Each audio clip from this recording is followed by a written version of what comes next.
Yes students, welcome to Bansal academy. देखिए बेटा, हमने मॉक टेस्ट सीरीज शुरू की आपके पीजीटी पॉलिटी के लिए। तो इससे पहले हमारी बेटा ऑलरेडी 5 क्लासेस लग चुकी हैं, तो उम्मीद है पहले तो आपने सभी वह क्लासेस जरूर देखी होंगी, क्योंकि बेटा आपको भी मालूम है कि हर एक क्वेश्चन कितना इंपॉर्टेंट है। तो बेटा जब आप मॉक टेस्ट की सीरीज की बेटा प्रैक्टिस कर रहे हो, उन्हें देख रहे हो, तो बेटा आपकी रिवीजन बहुत ही अच्छे तरीके से होगी बेटा, जो आपको एग्जाम की दृष्टि से बहुत ही ज्यादा यूजफुल होगी। तो बेटा पहले तो जिस बच्चे ने पहली मॉक टेस्ट सीरीज नहीं देखी बेटा, पहली 5 क्लासेस जो हमारी लग चुकी है बेटा, एक बार उनको जरूर देख लेना। तो आगे बेटा आज जो हमारी छठी क्लास है, आज इस क्लास में भी हम बेटा जो आगे क्वेश्चन डिस्कशन करेंगे। जैसे बेटा मैंने आपको पहले भी बताया कि हमारा उद्देश्य है आपको एग्जाम बेटा आपको सिलेक्शन की ओर लेकर जाना है। तो हर एक क्लास में बेटा हम 25-30 क्वेश्चन डिस्कशन करते हैं, लेकिन जब हम उनको एनालाइज करते हैं बेटा, तो बेटा कम से कम हमें ये मान के चलो कि 60-70 क्वेश्चन तो एक क्लास में डिस्कशन हो ही जाता है, क्योंकि एक में 2-2 3-3 क्वेश्चन भी बन जाते हैं बेटा कई क्वेश्चनों में। तो अभी बेटा हम आज का जो फर्स्ट क्वेश्चन है बेटा, देखिए which of the following is not elements of the Weberian model of bureaucracy. अभी देखिए बेटा सिंपल सा क्वेश्चन है, लेकिन अच्छा से ध्यान से समझना बहुत जरूरी है बेटा। पहले तो यही नहीं स्टूडेंट्स को पता होता वेब्रियन मॉडल क्या है बेटा। अभी वेब्रियन मॉडल बेटा जो मैक्स वेबर है ना, हमने मैक्स वेबर डिस्कशन किया होगा, मैक्स वेबर। तो बेटा मैक्स वेबर ने ब्यूरोक्रेसी का सिस्टमैटिक वे से एनालाइज किया है, अध्ययन किया। तो एक सबसे पहले ब्यूरोक्रेसी शब्द का यूज किसने किया? विंसेंट डी गॉर्ने ने किया, जो फ्रांस से थे। तो उसके बाद बेटा जो ब्यूरोक्रेसी है, ब्यूरोक्रेसी जिसको हम बोल देते हैं नौकरशाही। तो हर एक डिपार्टमेंट में बेटा ब्यूरोक्रेसी होती है, हर एक गवर्नमेंट में होती है, हर एक शहर में होगी, हर एक स्टेट में होगी, हर एक स्थान पे बेटा ब्यूरोक्रेसी है। कभी भी ब्यूरोक्रेसी के बिना काम नहीं चल सकता, सिंपल सी बात तो ये है। अभी बेटा जो मैक्स वेबर है, मैक्स वेबर ने क्या किया था बेटा, इसने सिस्टमैटिक वे से एनालाइज किया था किसको? तो ब्यूरोक्रेसी को। अभी बेटा मैंने आपको जब मैक्स वेबर पढ़ाया उसमें मैंने बताया था इसने 3 टाइप दी थी बेटा, क्रिस्मेटिक, फिर ट्रेडिशनल और लीगल रैशनल। इनमें से सबसे ज्यादा इंपॉर्टेंट क्या थी बेटा? Legal rational. तो ये कल भी क्वेश्चन था हमारी क्लास में, तो आज बेटा उसी तरह के एक लेकिन अलग क्वेश्चन है। अभी देखिए इसमें क्या बोल रहा है बेटा, विच of the following is not element. अभी बेटा इसने पार्ट नहीं बोला, एलिमेंट बोल रहा है। अभी देखिए जब हम बेटा इसकी बात करते हैं, निम्नलिखित में से कौन सा नौकरशाही का बेटा वेब्रियन मॉडल का तत्व नहीं है? तो बेटा देखिए सबसे पहले रैंकिंग, हाँ बेटा इसने रैंकिंग की बात की थी, बाई भतीजे की भी इसने बात की थी, और रूल नियम की भी इसने बात की थी। इसने बेटा जब हम मैक्स वेबर का टाइप्स पढ़ रहे थे बेटा, और उनके कैरेक्टरिस्टिक्स पढ़ रहे थे, रैंकिंग वगैरह बेटा सब कुछ पढ़ रहे थे, एलिमेंट पढ़ रहे थे, तो कहीं पे बेटा रिटन डॉक्यूमेंट का जिक्र नहीं आया, कहीं पे बेटा रिटन डॉक्यूमेंट का जिक्र नहीं आया। तो यह आंसर बेटा सही होगा, क्योंकि देखिए रैंकिंग इंपॉर्टेंट है, भाई भतीजावाद भी इसमें चलता है, नियम भी चलता है। तो बेटा रैंकिंग है जो बेसिकली बेटा वह इसका जो तत्व होगा बेटा रिटन डॉक्यूमेंट। तो रिटन डॉक्यूमेंट बेटा याद रखना।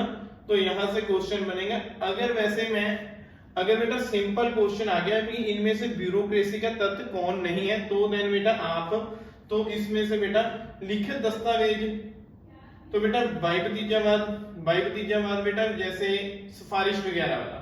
लेकिन अगर बेटा टेक्निकल वे से देखें तो भाई भतीजा भी इसका आंसर हो सकता है, लेकिन तब बेटा मैं वेब्रियन मॉडल नहीं होगा, सिंपल होगा। तो उसमें बेटा क्योंकि लिखित दस्तावेज तो जरूरी होते हैं, क्योंकि उसके आधार पर ही बेटा कार्रवाई होती है, उसके आधार पर ही एग्जाम में सिलेक्शन वगैरह होती है। देन आगे देखिए बेटा next question, political sociology was original constructed as.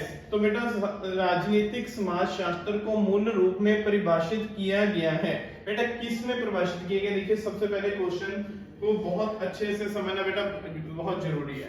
Society and politics, power and society, power and authority, just sociology of politics, राजनीति का समाजशास्त्र, शक्ति और अधिकार, सत्ता और समाज और राजनीति। बेटा ये आएगा बेटा राजनीति शास्त्र, समाज शास्त्र को मूल रूप में परिभाषित किसने किया? बेटा समाज और राजनीति। नहीं आएगा बेटा सोसाइटी एंड पॉलिटिक्स। तो बेटा यही आंसर राइट बनेगा। आगे देखिए बेटा next question, which of the following is true about the proletarians. अभी बेटा प्रोलिटेरियंस क्या है, पहले तो यही मालूम होना चाहिए बेटा। आपको याद होगा ये नाम क्या है, कार्ल मार्क्स। बेटा कार्ल मार्क्स एक ऐसा व्यक्ति था जिसने यह मानकर चलो कि दुनिया को हिलाकर रख दिया था, क्योंकि बेटा आज भी देखे ना बहुत सी कंट्री इसके विचारों से प्रभावित है बेटा। तो कार्ल मार्क्स ने बेटा प्रोलिटेरियन, पहले तो देखिए उसने बेटा दो क्लास में डिवाइड किया था सोसाइटी को, एक बेटा जिसके हाथ में संपत्ति है, एक जिसके हाथ में संपत्ति नहीं है। तो बेटा प्रोलिटेरियन, अभी प्रोलिटेरियन बेटा कौन है, सर्वहारा वर्ग। सर्वहारा वर्ग बेटा किससे बिलोंग करता है, जो लेबर क्लास से बेटा। तो ये बात याद रखना। अभी इसने क्या बोला बेटा, सर्वहारा वर्ग निम्नलिखित में कौन सा सत्य है बेटा, मजदूर वर्ग का शासन, पूंजीपति वर्ग का शासन, जनता द्वारा सरकार या शिक्षित वर्ग का शासन। तो अब बेटा जब हम इसका एनालाइज करते हैं, जब जिसने बेटा मार्क्स पढ़ा, देखिए इसमें मजदूर वर्ग का शासन, क्योंकि देखिए मजदूर वर्ग का शासन तो है नहीं, मजदूर वर्ग का अगर शोषण होता तो हम इसे मान सकते थे। पूंजीपति वर्ग का शासन, जनता द्वारा सरकार, शिक्षित वर्ग का, देखिए शिक्षित वर्ग ये बात भी कहीं नहीं हुई, और जनता द्वारा सरकार ये बात भी कहीं नहीं हुई। क्या बचा बेटा, पूंजीपति वर्ग का शासन, मतलब बेटा रूल ऑफ कैपिटलिज्म क्लास। तो बेटा जो कैपिटलिस्ट क्लास है इसका रूल होता है, क्योंकि बेटा जो पूंजी होती है ना, जो संपत्ति होती है, बेसिकली बेटा जो कैपिटलिस्ट इनके हाथ में ही होती है, और जो मजदूर होता है बेटा उसको ये मानकर चलो कि उसका शोषण किया जाता है बेटा, उसको तो उसकी जो लेबर होती है बेटा उसका भी उतना मूल्य नहीं मिलता जितना उसको मिलना चाहिए। तो बेटा जब आप देख रहे होगे ना मॉक टेस्ट की सीरीज में, तो बेटा आपने पिछली 5 क्लासों में भी देखा होगा तकरीबन हर एक क्लास में मार्क्स से क्वेश्चन आ ही रहा है। तो बेटा मार्क्स बहुत ज्यादा इंपॉर्टेंट है, तो मार्क्स को एग्जाम से पहले बहुत अच्छे से रिवाइज करके जाना बेटा। उसकी बुक्स, कल एक मार्क्स की बुक पढ़ी थी हमने, critic of the political economy. तो बेटा जैसे दास कैपिटल, कम्युनिस्ट मैनिफेस्टो, तो सभी बेटा बहुत ही ज्यादा इंपॉर्टेंट क्वेश्चंस बनेंगे। तो हर एक बेटा बच्चा यह मानकर चलो कि मार्क्स को तो अच्छे से बेटा आपने स्टडी करना ही करना है, मार्क्स को भूलकर मत जाना।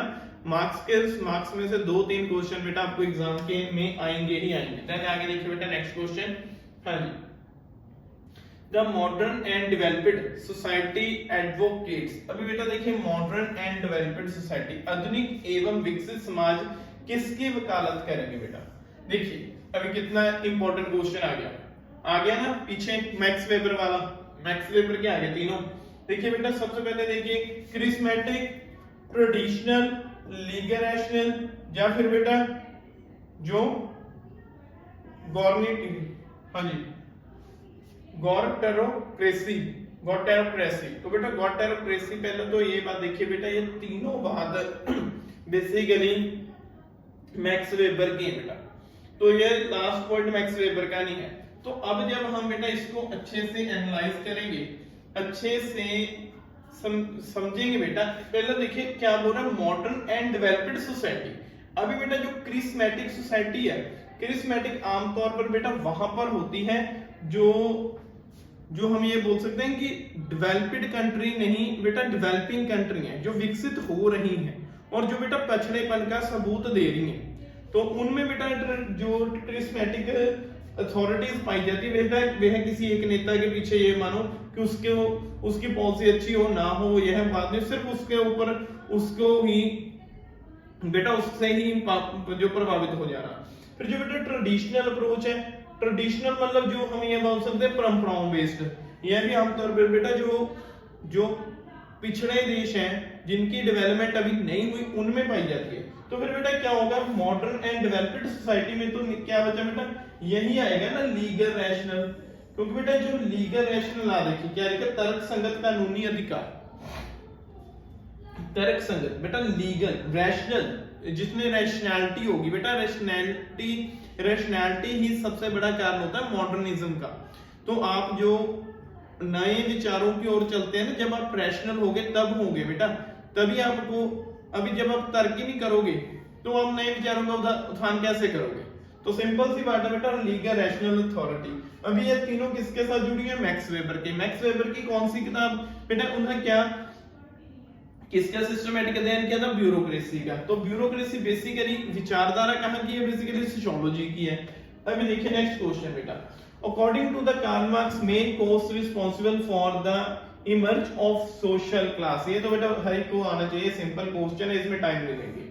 तो बेटा कार्ल मार्क्स ने क्या बोला? कहते हैं कार्ल मार्क्स के अनुसार जो सामाजिक वर्ग होता है बेटा, उसका उसमें पार्टीशन होने का, जब बेटा जो क्लास स्ट्रगल है, तो बेटा जो क्लास किसके कारण होती है? देखिए पॉलिटिक्स के कारण, रिलीजन के कारण, सोशियोलॉजी के कारण बेटा।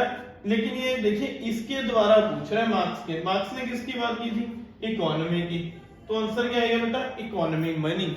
मनी के द्वारा ही मार्क्स ने किया, कहा था बेटा हम सोसाइटी को दो पार्ट्स में डिवाइड कर सकते हैं। तो ये बात याद रखना बेटा, मार्क्स ने क्या बोला था? मनी के द्वारा ही हम सोसाइटी को बेटा इसने दो पार्ट में डिवाइड किया था, एक जिसके पास संपत्ति है, जिसके पास नहीं है, दूसरा वर्ग था बेटा। तो अकॉर्डिंग टू मार्क्स बेटा इकोनॉमी वास्तव है इन बेटा, मार्क्स बोल रहा था, कहता जो जब बेटा हम देखते हैं ना, मार्क्स को स्टडी करते हैं, तो बेटा जैसे आपको याद होगा जो द्वंद्ववाद का डायलेक्टिक मेथड का सिद्धांत है, जो मार्क्स ने हीगल से लिया था। तो हीगल बेटा क्या बोलता है? हीगल कहता है जो डेवलपमेंट होती है बेटा वह एक ही लाइन में चलती रहती है, सीधी सीधी चलती रहती है, और बेटा वह समय के साथ होती है। लेकिन जो मार्क्स बोलता है ना, मार्क्स बोलता है कहता मटेरियल है बेटा, मटेरियल ही किसी की डेवलपमेंट का मेन कारण होगा बेटा। मटेरियल को ही फिर में मतलब पदार्थ, फिर बेटा क्या होता है? पदार्थ क्या बेसिकली इकोनॉमी है। तो ये बात याद रखना बेटा, कार्ल मार्क्स इकोनॉमी से जुड़ा हुआ है। आगे देखिए बेटा, the Protestant ethics and spirit is capitalism was written by the Protestant ethics and spirit of capitalism. बेटा इनमें से किसके द्वारा लिखी गई? देखिए बहुत ज्यादा इंपॉर्टेंट नेम आ जाता है बेटा। अभी जो इसमें से देखिए कार्ल मार्क्स में तो बेटा ऐसा कोई विचार पढ़ा नहीं है। तो बेटा उसके बाद है जॉर्ज सैमुअल इमाइल, फिर बेटा यह है बेसिकली इनकी रचना बेटा मैक्स वेबर की। तो ये बात भी याद रखना, the Protestant ethics and the spirit of capitalism. Then बेटा किसके साथ जुड़ा हुआ है ये कांसेप्ट? मैक्स वेबर के साथ। मैक्स वेबर वही है बेटा जो सिस्टमैटिक एनालाइज करते हैं ब्यूरोक्रेसी का। तो मैक्स वेबर बेटा यहाँ पे आंसर सही हो जाता है। तो ऐसे क्वेश्चन बेटा एग्जाम में कई बार आ जाते हैं, तो ऐसे क्वेश्चन याद रखा करें बेटा, इनको नोट किए अपने नोटबुक्स के ऊपर नोट करें बेटा, दोबारा से क्लासेस देखें ताकि आपका हर एक बेटा क्वेश्चन है जो अच्छे से रिवाइज हो जाए। देखिए आगे बेटा बेटा बुर्जुआ, बेटा बुर्जुआस आर। अभी बेटा बुर्जुआ क्या होता है? देखिए एक प्रोलेटेरिएट होता है, एक बुर्जुआ होता है बेटा। तो इसमें वर्किंग क्लास है, लेबर क्लास है, आइडियलिस्टिक है। देखिए बेटा ये मार्क्स के साथ जुड़ा हुआ है। मार्क्स ने जैसे मैंने बताया था दो, एक बेटा प्रोलेटेरिएट जो पीछे कर आए थे। प्रोलेटेरिएट क्या होना है बेटा? जिसके हाथ में संपत्ति नहीं है। जो बुर्जुआ कौन होना है बेटा? जिसके हाथ में मनी है। अभी देखिए बुर्जुआ क्या श्रमिक वर्ग, तो पहले तो बेटा ये वर्किंग क्लास तो ये खत्म हो गया ना, लेबर ये भी नहीं होगा। फिर बेटा आइडियलिस्ट की तो कोई बात ही नहीं की मार्क्स ने, तो क्या बचा बेटा? द कैपिटलिस्ट, जिनके हाथ में संपत्ति होती है बेटा वह है बुर्जुआ। तो बेटा वह इसके साथ बिलोंग करता है, द कैपिटलिस्टिक क्लास है बेटा बुर्जुआ। तो यह विचार किसका है? कार्ल मार्क्स का। देन आगे देखिए बेटा next question, who introduced the six fold classification of political system. बेटा पॉलिटिकल सिस्टम को 6 पार्ट में बेटा देखिए राजनीतिक व्यवस्था का बेटा वर्गीकरण किसने 6 पार्ट में बेटा किया था। अभी आपको बेटा आपने ये भी पढ़ा हुआ है, आपने बेटा सॉक्रेट, आपने वैसे इनमें से बेटा आपको जो आपके सिलेबस में बेटा वह अरिस्टोटल है। तो अरिस्टोटल ने ही बेटा जो आपको याद होगा, तो सोसाइटी को बेटा जब मैंने आपको अरिस्टोटल पढ़ाया, इसी ने बोला था बेटा सरकार है जो इसके 6 पार्ट इसने बताए थे। तो इसमें से बेटा इसी ने जो अरिस्टोटल है, अरिस्टोटल ने ही बेटा साइंस पॉलिटिकल को मास्टर ऑफ द साइंस बोला था बेटा। और इसने मिक्स्ड गवर्नमेंट को जो बेटा पॉलिटी, आमतौर पर पॉलिटी को इसने अच्छी गवर्नमेंट बताया था।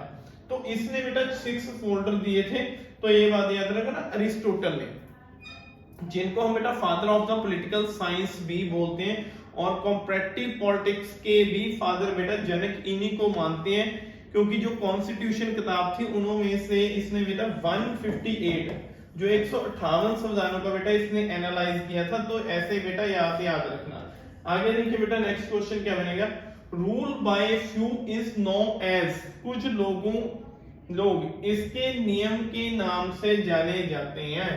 अब बेटा कुछ लोगों का सरकार है ये, कुछ लोगों की सरकार, तो बेटा कुछ लोगों की सरकार जो भी देखिए rule by few is known as, democracy तो बेटा नहीं हो सकता। क्यों नहीं हो सकता? क्योंकि इसमें बेटा एक तरह से ऑल होते हैं, सभी होते हैं। मोनार्की बेटा यहाँ पे बेटा किंग होता है। अभी जो हम बेटा धर्मतंत्र, यहाँ पे बेटा रिलीजन होगा, रिलीजन। अभी क्या बना बेटा, ये बच्चा ऑलिगेसी।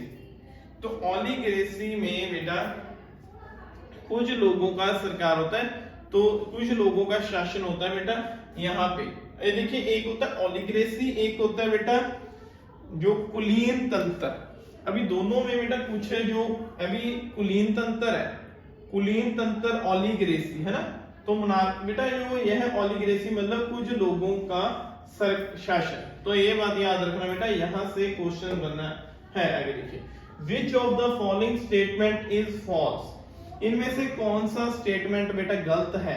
Democracy is opposed to the use of concept of method, बेटा लोकतंत्र जबरदस्ती के तरीकों को इस्तेमाल का विरोध करता है।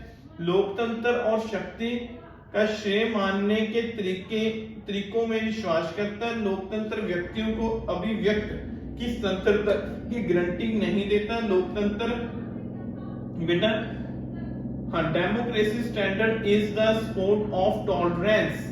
अभी इनमें से बेटा गलत क्या है, देखिए जो स्टेटमेंट बेटा गलत है वह क्वेश्चन आपने आंसर उसको फाइंड आउट करना है बेटा। सबसे पहले देखिए जो बेटा डेमोक्रेसी है ये बेटा तो बिल्कुल ठीक है बेटा, यह जबरदस्ती के तरीकों का इस्तेमाल करने से विरोध करता है, क्योंकि बेटा यहाँ पे डेमोक्रेसी में नहीं ऐसा होता है, ऐसा मोनार्की में चल सकता है। मोनार्की में हो सकता है, डिक्टेटरशिप में हो सकता है, बाहर दोनों में हो सकता है। तो बेटा यह तो एक तरह से सही है, इसलिए यह आंसर नहीं बनेगा, ये गलत हो गया। Democracy believe in method of हाँ जी एंड पीस, तो बेटा जो यह बोलता है प्रीशियस एंड पीस, तो बेटा believe in method of precious and peace, बिल्कुल ठीक है बेटा।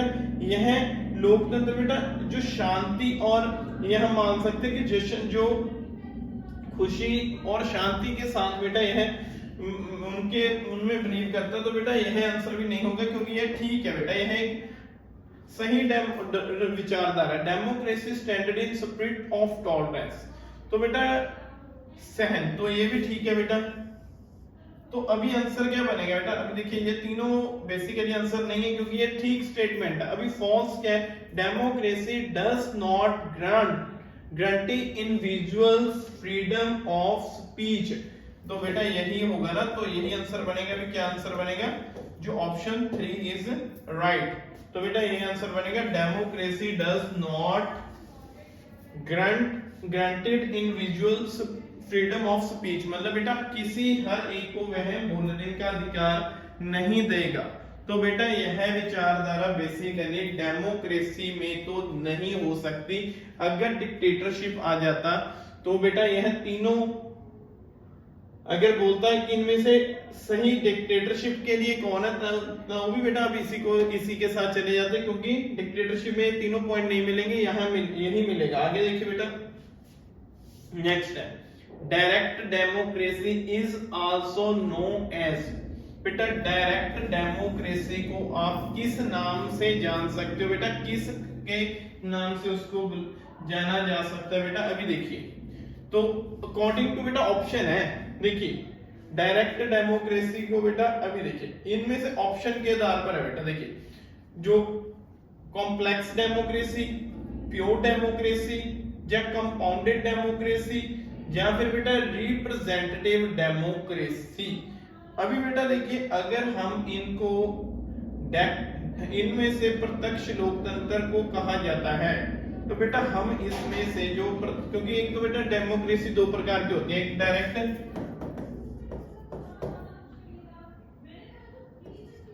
जी, एक होती है डायरेक्ट, एक होती है इनडायरेक्ट। तो अभी बेटा जो इनडायरेक्ट है, पहले ये देखिए डायरेक्ट बेसिकली सिर्फ एक है स्विट्जरलैंड, स्विट्जरलैंड में ही है। अभी जो इनडायरेक्ट है बेटा, जैसे हमें बाकी और जो सभी कंट्री हैं जिनमें डेमोक्रेसी बेटा इनडायरेक्ट ही आती है, तो इनडायरेक्ट में से अभी बेटा इसने बोला डायरेक्ट डेमोक्रेसी। अभी देखिए हम इसको बेसिकली प्योर डेमोक्रेसी भी बोल सकते हैं बेटा, यह भी आंसर बन सकता है शुद्ध डेमोक्रेसी। लेकिन बेटा अगर इसको हम प्योर डेमोक्रेसी बोलते हैं तो बेटा वहां पे डायरेक्ट डेमोक्रेसी कहां पे बेटा सुटेबल होगी, यहां पे पॉपुलेशन कम होगी। अगर हम कहें इंडिया में डायरेक्ट डेमोक्रेसी पॉसिबल है, नहीं, तो बेटा अब देखिए, तो इसके बेटा टेक्निकल वे से अगर हम देखते हैं बेटा, रिप्रेजेंटेटिव डेमोक्रेसी भी हम इसको बोल सकते हैं और प्योर डेमोक्रेसी भी बोल सकते हैं। तो बेटा अभी रिप्रेजेंटेटिव मतलब जो हम जिनको रिप्रेजेंट करते हैं, खासतौर पे इंडिया में बेटा रिप्रेजेंटेटिव गवर्नमेंट है जिसके साथ जेएस मिल जुड़े हुए हैं। जेएस मिल हमने जब पढ़ा था, मैंने आपको बताया था जेएस मिल रिप्रेजेंटेटिव की बात करते हैं, रिप्रेजेंटेटिव डेमोक्रेसी की। तो बेटा अभी इनमें से इसको ये भी मान सकते हो आप और इसको ये भी मान सकते हो। वैसे बेटा क्वेश्चन में दोनों अलग अलग ऑप्शन होंगे, जैसे खैर यहाँ पे आ गया, अगर दोनों आ गए बेटा तो दोनों के साथ अगर बेटा आपने किसी को जाना है शुद्ध डेमोक्रेसी या बेटा रिप्रेजेंटेटिव डेमोक्रेसी, तो बेटा फिर आप ज्यादातर इसके साथ जाओगे बेटा रिप्रेजेंटेटिव डेमोक्रेसी। वैसे यह इनडायरेक्ट का पार्ट है, क्योंकि बेटा प्योर डेमोक्रेसी चलो मैंने जैसे पहले बनाया बेटा, वह छोटी पॉपुलेशन जहां कम पॉपुलेशन है बेटा वहां पे सुटेबल होगी, तो अगर उसके आधार पर जाओगे तो बेटा इसके साथ जाओगे, तो फिर बेटा आप इसको मानोगे, इसको बेटा आप इनडायरेक्ट डेमोक्रेसी का पार्ट मान सकते हो। रिप्रेजेंटेटिव बेटा जो रिप्रेजेंटेशन है, जो रिप्रेजेंट बेटा वह इनडायरेक्ट का पार्ट होता है, तो क्या आएगा आंसर बेटा अभी फिर प्योर डेमोक्रेसी आएगा। अगर ये ऑप्शन में नहीं होगा then you can go with representation government. आगे देखिए बेटा नेक्स्ट क्वेश्चन ये बेटा, direct democracy excite in the ancient city of, प्राचीन नगरों में प्रत्यक्ष लोकतंत्र विद्यमान था। अब बेटा इनमें से किस में था, देखिए कितना इंपॉर्टेंट क्वेश्चन बन गया बेटा। सबसे पहले देखिए बेटा इजिप्शियन मिस्र में नहीं था बेटा, मिस्र में बेसिकली क्या था, मोनार्की थी बेटा। तो रोम में भी मोनार्की थी, मेसोपोटामिया में भी मोनार्की थी, क्या बचा था ग्रीक, क्योंकि बेटा ग्रीक हमने पढ़ा हुआ है, ग्रीक से ही थे ना, सोक्रेट था, प्लेटो था, अरिस्टोटल था, तीनों बेटा बेसिकली ग्रीक से आते हैं, यूनान से। तो जब हमने बेटा प्लेटो पढ़ा है, जब मैंने आपको याद होगा बेटा उसका स्टडी का एनालाइज कराया है, तो बेटा मैंने उसमें आपको क्या बताया, सभी फैक्टर आपको बताए हुए हैं बेटा। जो वैसे उसने किसकी बात की बेटा, उसने एथेंस एंड स्पार्टा, तो यहाँ पे बेटा एक और जो डेमोक्रेसी और एक और रिपब्लिक है बेटा, गणतंत्र है। तो अभी बेटा डायरेक्ट डेमोक्रेसी इनमें से क्यों और खास तौर पर क्यों है बेटा, क्योंकि वह एक तो याद रखना वहां पे बेटा कंट्री छोटी छोटी थी। जब आपको याद होगा बेटा अरस्तु ने 158 संविधानों का एनालाइज किया है कॉन्स्टिट्यूशन किताब में।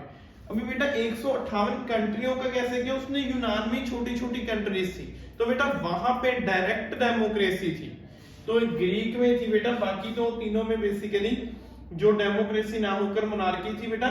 यहाँ पे ग्रीक में हमें सिम्टम मिलते हैं। आगे देखिए बेटा नेक्स्ट क्वेश्चन, हाँ जी, indirect democracy is not हाँ जी practiced in which of the following countries। अभी बेटा बोलता है indirect democracy, इनमें से किस में बेटा उसका प्रचलन नहीं है या नहीं है। हाँ, indirect democracy Vatican city, United kingdom, Canada और इंडिया। इनडायरेक्ट बेटा, इनडायरेक्ट मतलब जहां पे बेटा,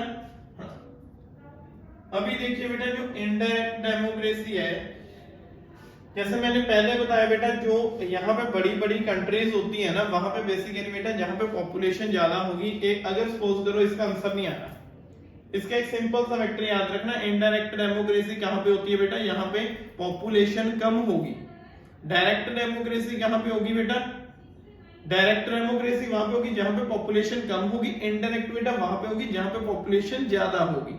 अभी देखिए इंडिया की तो 101 करोड़ के, जो हम मान सकते हैं कि 150 करोड़ के आसपास हो चुकी है, कनाडा की बेटा, चलो कनाडा की अगर कंपैरिजन करें इंडिया के मुकाबले तो खैर बहुत कम है, लेकिन 4-5 करोड़ तो कनाडा की भी है।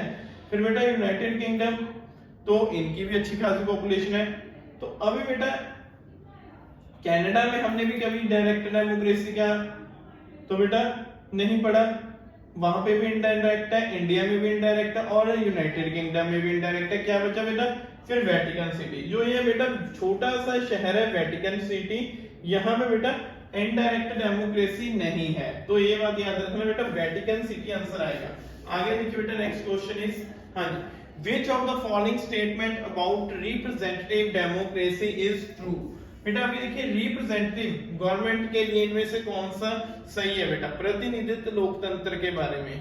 सबसे पहले बेटा, it is also known as a simple democracy, people exercise power directly, this kind of democracy can exist and function only in a small state, the government is run by the representatives who are elected by the people। इनमें से बेटा उसने truth बोला है, सही बोला है। देखिए कितना इंपॉर्टेंट और अच्छा क्वेश्चन है बेटा, सिंपल क्वेश्चन है लेकिन ध्यान से पढ़ना जरूरी। देखिए it is also know as a simple democracy.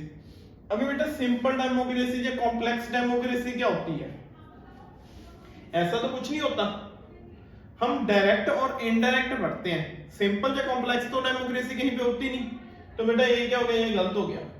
फिर क्या हो गया बेटा, पीपल एक्सरसाइज पावर डायरेक्टली, नहीं। तो बेटा इसमें क्यों बेटा, हम यहाँ पे बेटा इनडायरेक्ट, अभी रिप्रेजेंटेटिव गवर्नमेंट है इंडिया में, इनडायरेक्ट गवर्नमेंट भी है ना, इनडायरेक्ट है, तो हम बेटा पावरों को यूज कर रहे हैं। आपसे या मेरे से कभी पूछा गया सरकार ने ये कौन सा कानून लेकर आना, कैसे लेकर आना, कहीं नहीं पूछा गया बेटा।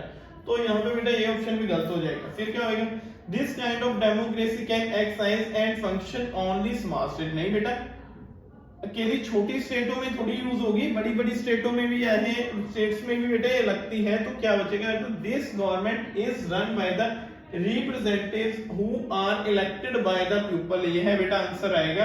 तो हम जिनको बेटा सिलेक्ट कर कर आगे भेजते हैं वह ही जाकर गवर्नमेंट को रन करते हैं। जैसे अभी आपको याद है, अभी बेटा इलेक्शंस होगी है ना, तो लोकसभा का चुनाव आने वाला है, तो 19 अप्रैल से शुरू हो जाएगा और 1 जून तक चलेगा, 7 फेज में होगा। तो आप हर एक जन बेटा अपनी वोट का यूज करोगे, राइट टू वोट आपको जो मिला हुआ है, आप सभी जो आर्टिकल 326 में है ना, आपको याद होगा बेटा 326 आर्टिकल है ये आपको राइट टू वोट देता है। आप हर एक बेटा जो 18 प्लस है वह उसको वोट डालने का अधिकार मिला 18 साल से ऊपर, क्योंकि इंडिया में बेटा जो हम यूनिवर्सल अडल्ट फ्रेंचाइजी मानते हैं हर एक को जिसकी आयु 18 के ऊपर है।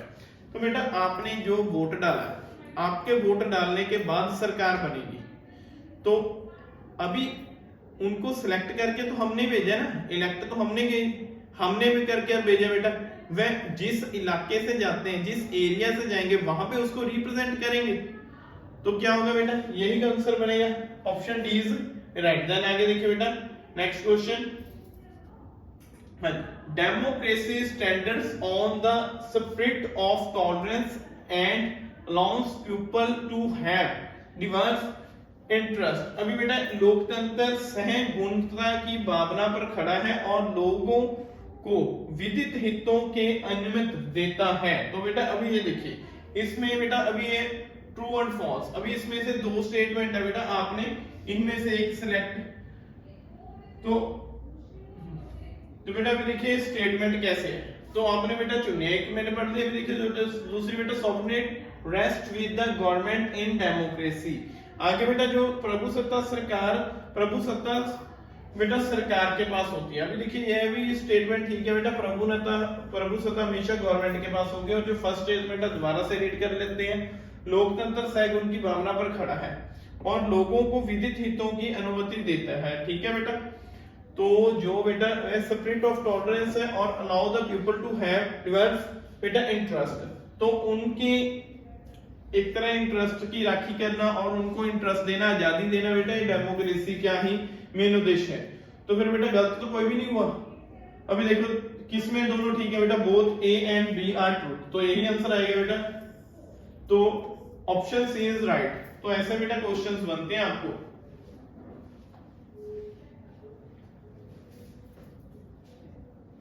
तो उम्मीद है बेटा क्वेश्चन आपको अच्छे लग रहे होंगे। आगे देखिए next question, Which of the following is not essential feature of totalitarianism system?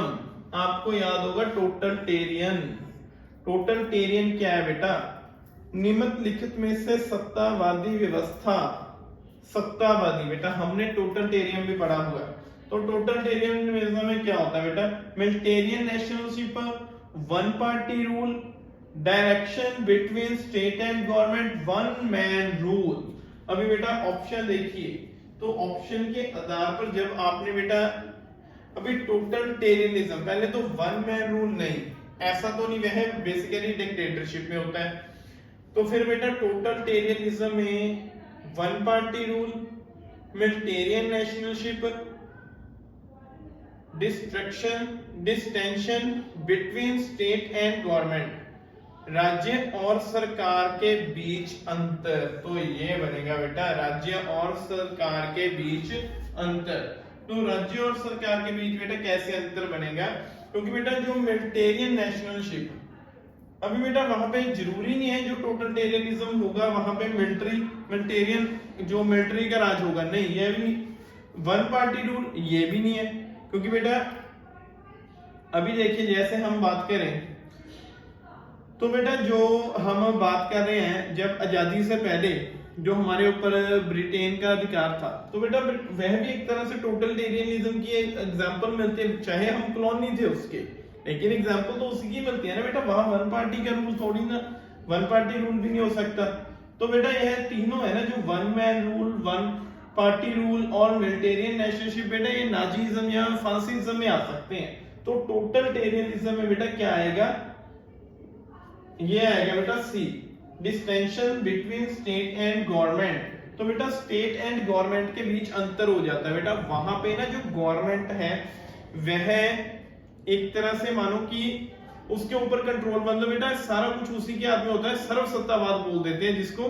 तो बेटा यह आएगा। अभी वहां पे बेसिकली स्टेट और गवर्नमेंट के मध्य एक तरह से अंतर बन जाता है बेटा। अभी देखिए, हाँ जी, देन बेटा आगे क्वेश्चन फिर आ गया बेटा स्टेटमेंट वाला। तो अभी इसमें से बेटा हम करेंगे, एक अत्याचारी अपनी इच्छा के अनुसार स्थितियों को निर्धारित करता है। एक अत्याचारी अपनी पूर्ण इच्छा को अपने अधिकार को एकमात्र औपचारिक बनाता है। मतलब देखिए एक dictator term as place dictatorship make is its sheep will be solo justification is authority. बेटा ये दोनों ही ठीक है। इसका मतलब क्या है बेटा?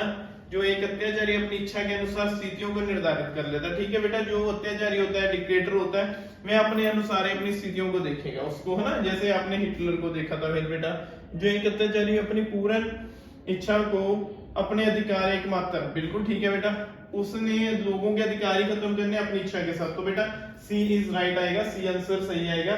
आगे देखिए बेटा next question, which of the following countries flow totalitarianism form of the government? निम्नलिखित, ये बहुत इंपॉर्टेंट क्वेश्चन है बेटा, निम्नलिखित में से कौन सा देश सरकार के सर्वसत्तावाद का बेटा पालन करता है? जहां एग्जांपल है बेटा हमारे लिए विश्व में एट प्रेजेंट।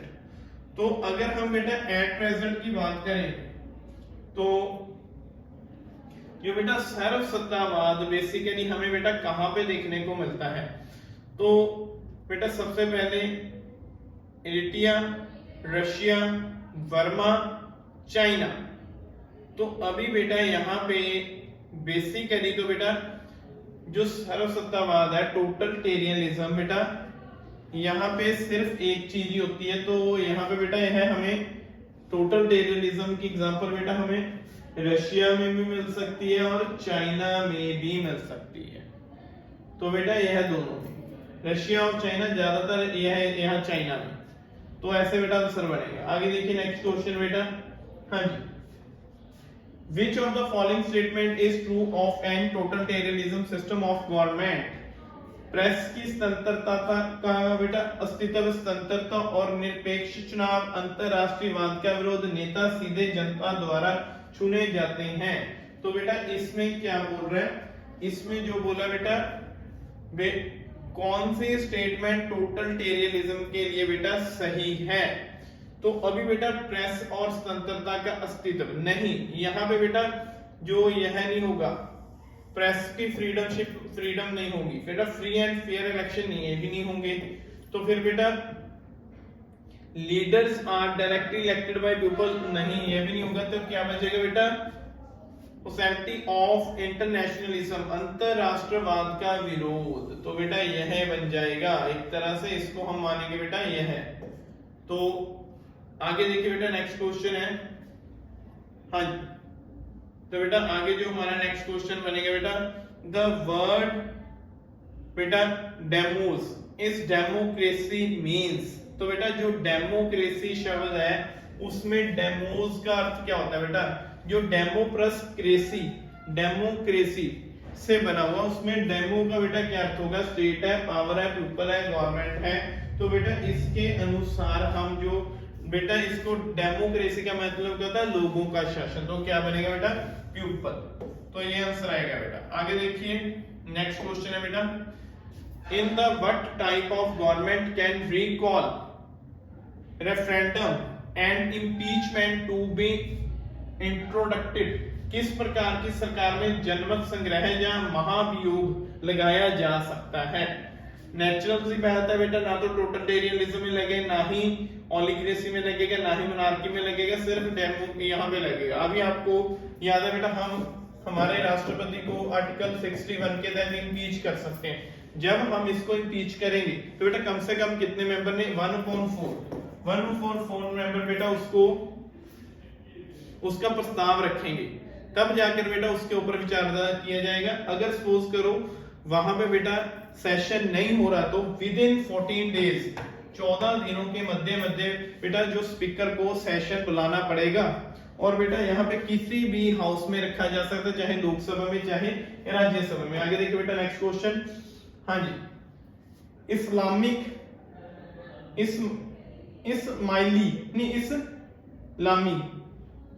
बेटा, हाँ जी, The theorycraft nation of Islamic Republic of Iran was founded by। अब बेटा देखिए जो इस्लामिक गणतंत्र है, जो ईरान का बेटा एक तरह धर्म राष्ट्र है, किसके द्वारा स्थापित किया, इनमें से देखिए। तो बेटा जो सबसे पहले अभी देखिए इसमें से बेटा किसने स्थापित किया, देखिए मोहम्मद रजा, या बेटा अली हुसैनी, या बेटा फिर रोहिल मुसीफ कोमीनी, जो बेटा हसन। तो बेटा ये आएगा सी इसका राइट आंसर है। आगे देखिए नेक्स्ट क्वेश्चन बेटा, what was the treaty signed of creation of Vatican city बनाने के लिए किस संधि पर हस्ताक्षर किए गए थे। तो बेटा यह देखिए, तो वेटिकन सिटी बनाने के लिए बेटा ट्रीटी ऑफ लेट्रेन, इसके ऊपर साइन किए गए थे बेटा। तो बेटा यह ऐसे क्वेश्चन है, कुछ ऐसे क्वेश्चन मैंने इसीलिए रखे हैं ताकि अगर बेटा कई बार ना ऐसे क्वेश्चंस भी आ जाते हैं तो हर एक बेटा हमें क्वेश्चन और हर एक पॉइंट का हमें पता होना चाहिए। तो बेटा उम्मीद है तो हमारी जो क्लास है बेटा आपके लिए बहुत ही यूजफुल रहेगी और आप बेटा हर एक क्वेश्चन को बहुत अच्छे से स्टडी कर रहे होगे बेटा। तो अब हम मिलेंगे बेटा नेक्स्ट क्लास में, तो हर एक क्वेश्चन को बेटा अच्छे से समझिए, अच्छे से देखिए, अच्छे से नोट कीजिए। अगर कोई दिक्कत है बेटा तो आप हमें कांटेक्ट कर सकते हो। Okay student, take care, have a nice day and God bless you. मिलते हैं नेक्स्ट क्लास में।